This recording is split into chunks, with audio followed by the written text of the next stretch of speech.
Olá, alunos! Voltando aqui, né, às nossas aulas de história, da fabulosa história. Nós falamos aí, né, em algumas aulas anteriores sobre o período pré-colonial, falamos de escambo no período pré-colonial, falamos de mão de obra indígena, de extração de pau-brasil, de feitorias, né, e tudo mais. Só que no período pré-colonial, o Brasil ainda não era colonizado. O período pré-colonial ele vai de 1500 até 1530. Em 1530, por conta das invasões francesas, por conta das facções piratas, digamos assim, que estavam querendo explorar o Brasil, sabendo que o Brasil tinha terras boas e que tinha muitas coisas aqui interessantes para eles comercializarem. Então o Brasil agora ele vai decidir, né, a coroa portuguesa vai decidir colonizar o Brasil e vai enviar expedições colonizadoras para o Brasil. E aí começa o período colonial, que é esse período que nós estamos trabalhando. E aí nós iniciamos o período colonial, falamos da cana-de-açúcar, falamos das capitanias hereditárias, que era a forma de administração, falamos do governo geral também, e ali no governo geral a gente já vai ver a divisão dos três poderes, judiciário, executivo e legislativo. Falamos das câmaras municipais, dos homens bons, tudo isso falamos. Falamos do tráfico negreiro, né, dos negros que eram trazidos das costas africanas, principalmente de Angola e Moçambique, os bantus e os sudaneses. Esses negros que chegaram aqui eram comprados pelos senhores de terra para poder serem explorados como mão de obra nesse período colonial. E aí chegamos agora em mais uma parte do nosso período colonial, que são as revoltas do Brasil colonial. Algumas revoltas a gente pode pontuar como umas das mais importantes, sendo elas a revolta de Beckman, que aconteceu no Maranhão em 1684, Guerra dos Emboabas, 1707, Minas Gerais, Guerra dos Mascates, 1710, Pernambuco, Revolta Felipe Santos, 1720, Minas Gerais, e hoje nós vamos focar muito em Minas Gerais, porque nós vamos falar de uma revolta que aconteceu um pouquinho depois dessa revolta Felipe Santos. Revolta Felipe Santos também é conhecida como Revolta de Vila Rica. E qual era o sentido, qual era a motivação dessa revolta acontecer? Felipe Santos, né? Já Felipe Santos, falando de Felipe Santos, para a gente entrar na revolta que nós vamos falar hoje, que é a Inconfidência Mineira. Lembra Tiradentes, que a gente aprendeu na história, que tem um feriado, né? 21 de abril, né? Todo ano tem esse feriado de Tiradentes. Então nós vamos falar hoje de Inconfidência Mineira, mas eu queria só pontuar aqui que essa revolta Felipe Santos, que vai acontecer em Minas Gerais em 1720, ela tem um regime, um ideal separatista. O que é um ideal separatista? Gente, o Brasil só vai se tornar independente de Portugal em 1822, século XIX. Nós estamos falando aqui, ó, de século XVIII, século XVIII, que é permeado pelo ciclo do ouro. E o ouro foi achado aonde, gente? O ouro foi achado nessa terra que nós estamos falando aqui, na terra dos mineiros, o Aiço, né? Terra dos mineiros, Minas Gerais. Foi descoberto o ouro pelos bandeirantes, aqueles homens, né, que andavam armados, fortemente armados. Não era fortemente porque ainda não tinha arma como tem nos dias de hoje, né?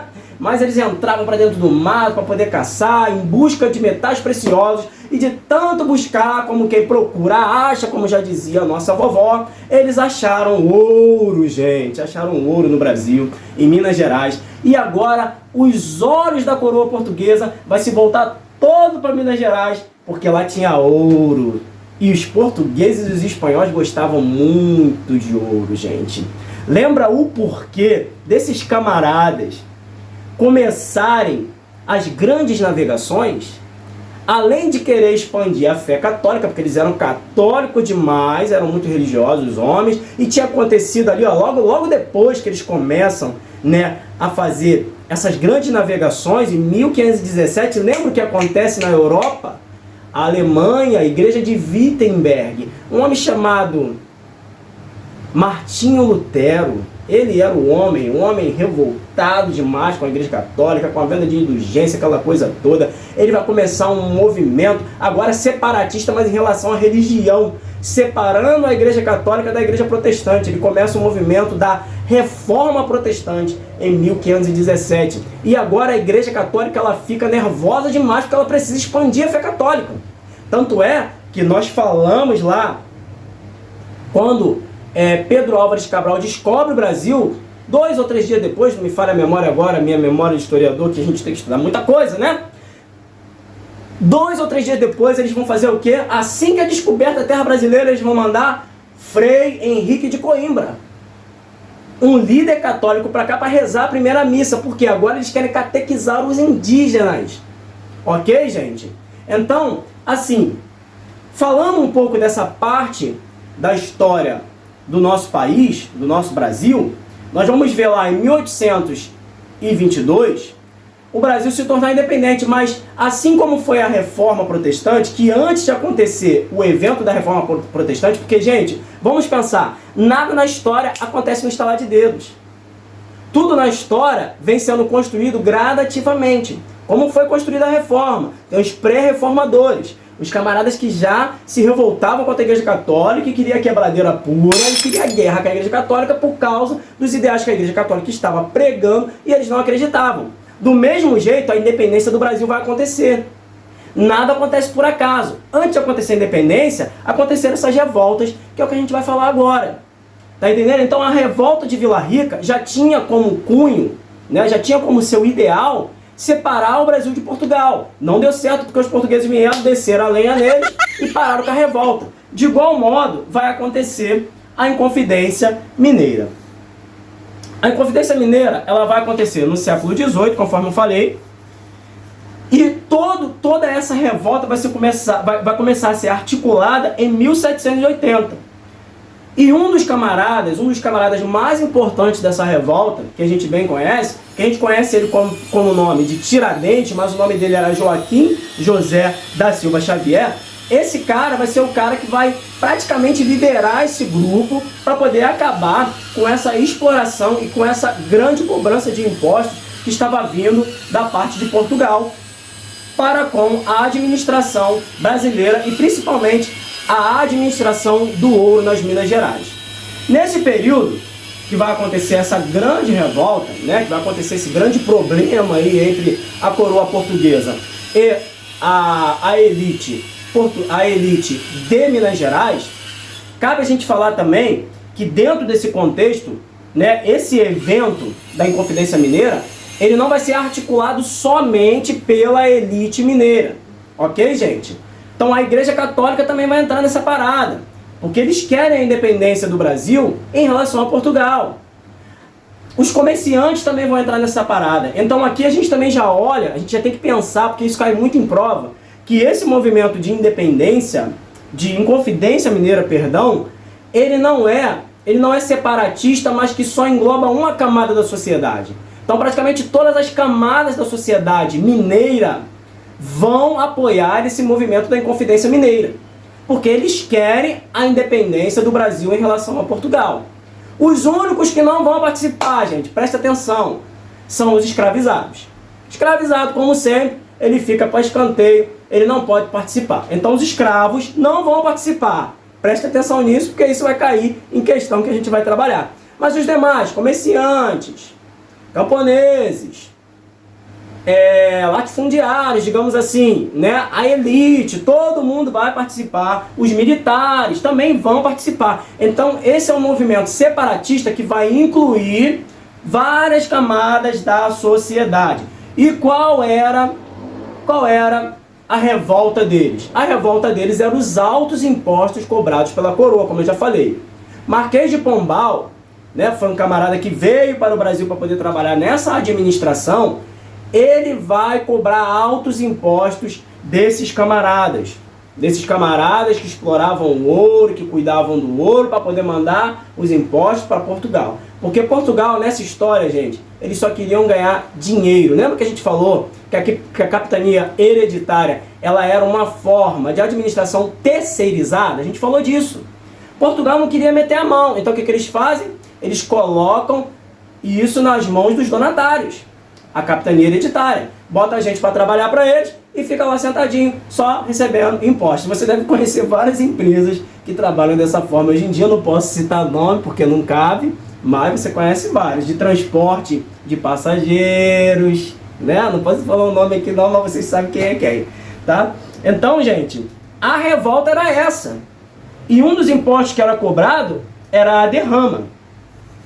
E a derrama, gente, era um imposto que ele era formulado da seguinte maneira: eles tinham que alcançar 100 arrobas de ouro, tá? 100 arrobas de ouro para que esses impostos fossem enviados para as terras portuguesas. Só que a indignação desses revoltosos era o seguinte, que a exploração do ouro já estava começando a entrar em crise nesse período. E Portugal estava cobrando uma quantia muito alta, né, de arrobas de ouro para um período que já está em crise. E aí eles olharam e falaram, cara, não tem como enviar essa quantidade toda de impostos para Portugal, sendo que a gente não está conseguindo extrair tanto ouro mais, porque a administração, a quantidade de ouro que a gente está conseguindo extrair da terra, digamos assim, está diminuindo e não tem como a gente mandar essa quantidade toda de ouro para lá, tá? Então, gente, esse aumento dos impostos que estava acontecendo também tinha uma motivação. E uma das motivações era o seguinte, no ano de 1755 houve um grande terremoto em Lisboa. Que é Lisboa, professor? Lisboa é a capital de Portugal, gente. E devido a esse grande terremoto ter destruído a cidade de Portugal, o que eles vão fazer? Eles vão olhar para a colônia Brasil, e vão falar, pô, a gente tem que arrumar um jeito de conseguir mais dinheiro do que a gente já está conseguindo, vindo de lá da colônia do Brasil. Então o que a gente faz? Aumenta os impostos. Em cima de quê? Da extração do ouro, porque era o que estava em alta no momento.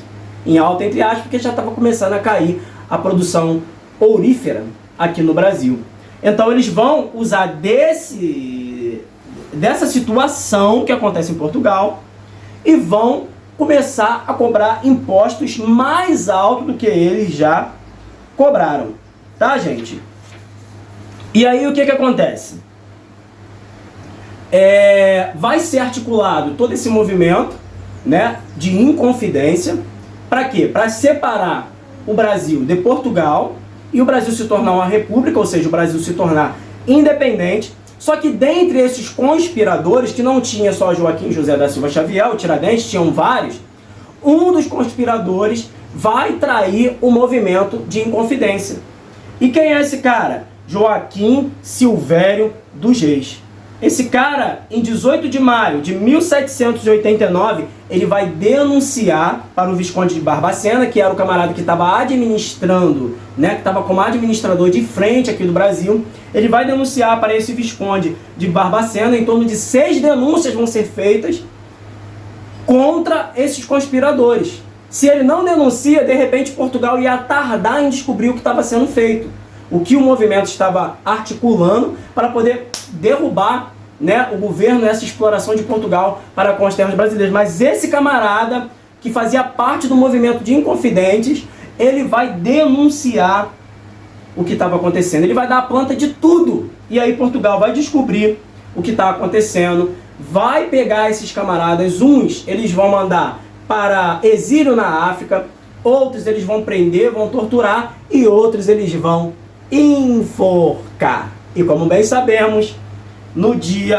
mês de abril, 21 de abril de 1792, no Rio de Janeiro, esse camarada Tiradentes, que era um dos revoltosos, lembrando também que dentre toda essa elite, ele era o mais baixa renda, a galera que estava ali tinha mais dinheiro do que ele. Mas no dia 21 de abril de 1792, vão enforcar Tiradentes, e detalhes, vão esquartejar o corpo desse homem, como bem mostra essa imagem que eu vou colocar para vocês aí na tela. Esquartejar o corpo de Tiradentes, como forma de mostrar para todo e qualquer revoltoso daquela região que quem se levantasse contra o governo de Portugal iria ter uma morte igualzinha deste homem, Tiradentes. Tiradentes foi para a forca, morreu. O movimento de inconfidência foi aniquilado, como todos os movimentos revoltosos que a gente vai ver aqui no Brasil. Ninguém teve sucesso. Ninguém teve sucesso até então, né? Porque o Brasil ele vai se tornar independente, mas pela mão de um português, em 1822. Pela mão de brasileiro, de gente que estava aqui, das revoltas que foram levantadas antes da independência do Brasil, ninguém vai conseguir tornar o Brasil independente. Lembrando também, gente, que esse movimento aqui de Confidência Mineira, se a gente olhar para a Europa no século XVIII, a gente vai ver que está acontecendo um movimento filosófico chamado Iluminismo na Europa. E o Iluminismo tinha como os seus 3 pilares igualdade e fraternidade. O primeiro item do iluminismo era liberdade. Liberdade de quê, gente? Liberdade, eu imagino o povo brasileiro, principalmente esses grandes revoltosos, olhando e falando: liberdade. Sim, nós queremos liberdade. Queremos nos libertar da coroa portuguesa que não para de nos explorar. Agora, outro detalhe também que vai acontecer é que essa rebelião, digamos assim, ela está debruçada em todos os princípios iluministas. E também, esses revoltosos, eles vão olhar e vão ver que, por exemplo, os Estados Unidos das Américas, em 1776, ele conseguiu independência em relação à Inglaterra. E esses revoltosos estão vendo, porque esse evento ele vai acontecer, olha aqui, ó, em 1792, Tiradentes vai ser enforcado, 1792, em 1780 que começa a articulação desse movimento de independência através da Inconfidência Mineira.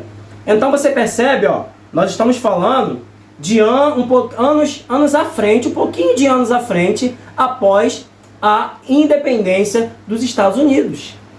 Então eles pensam: pô, se os Estados Unidos conseguiu independência, a gente também pode conseguir. Só que são histórias totalmente distintas, né? Os Estados Unidos era outra história. Os Estados Unidos conseguiu independência através de uma outra situação que nós vamos falar quando nós formos falar da independência das 13 colônias americanas. Isso a gente fala em história geral, não em história do Brasil. Já o Brasil era diferente. Você tem o povo, a elite, os militares, mas que não tem um poder, digamos assim, bélico e influente politicamente falando, para poder libertar o Brasil de Portugal. Só quem vai ter esse poder é Dom Pedro I, em 1822, como nós já falamos. Então, cabe a gente também pensar que em 1789 acontece a Revolução Francesa, que também é um movimento separatista, um movimento revolucionário e que deu certo. Então, o povo daqui do Brasil, de Minas Gerais, eles olham: Revolução Francesa aconteceu, deu certo.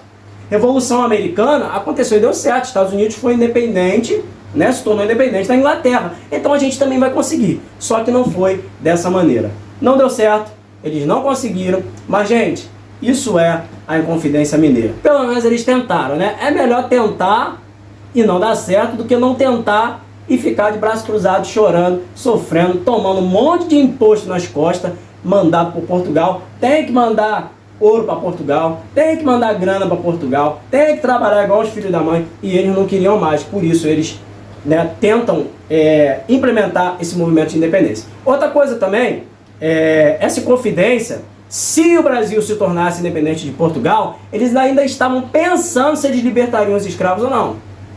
Então, assim, é um movimento que não olha para o escravizado, tá, gente? Não olha para o escravizado. Vamos pensar, primeiro a gente resolve essa parada de libertar o Brasil de Portugal, depois a gente pensa se liberta escravo ou não. Afinal de contas, o escravo ficava como a última bolacha do pacote. Então, gente, são pontos aí importantes, acho que eu já pontuei tudo, já foi tudo. Se você tiver dúvida, pode perguntar no grupo. E ó, vou botar questão, a gente vai resolver as questões, e eu acho que com as questões vocês vão massificar mais ainda esse conhecimento na cabecinha de vocês. Beijos, abraço do professor. Qualquer dúvida, perguntem no grupo. Isso é Inconfidência Mineira. Até a próxima revolta. Esse mês a gente vai trabalhar muitas revoltas, todas as revoltas possíveis que caem nos concursos, para a gente poder ficar safo e poder tirar aquele notão bonito que a gente gosta, como professor, você gosta, seu pai e sua mãe também, eu tenho certeza. Fique com Deus, até mais. Tchau, tchau.